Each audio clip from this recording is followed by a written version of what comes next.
Hi. So this week I'm exploring one of the most underestimated traits in organisations, which is curiosity. And yesterday I talked about some of the amazing benefits when you develop a culture of curiosity. So great benefits, but what about the barriers to curiosity? Well, one barrier is not giving people enough time and space to be curious, to seek out better ways of doing things, to solve problems, to ask questions, to innovate. And that's a real problem if people don't have that time and space. A lack of reward or encouragement to be curious and to think outside the box, to think differently.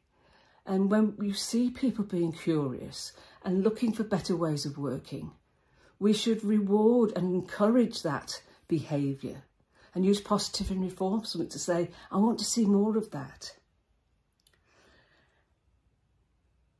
A culture that's resistant to change, when people are prepared to stand up and challenge the status quo and management say, no, that's just the way we've always done it and we'll carry on doing it that way. The culture needs to be curious. It needs to think differently and not just accept things for the way that they are.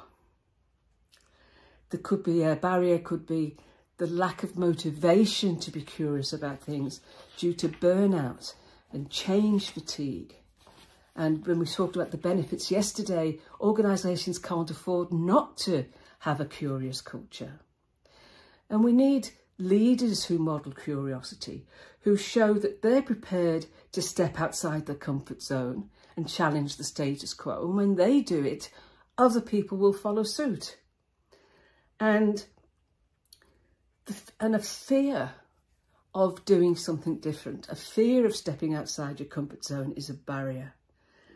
And I've said disconnect, that learning and working are seen as two separate activities, and they're not, they're integral to each other.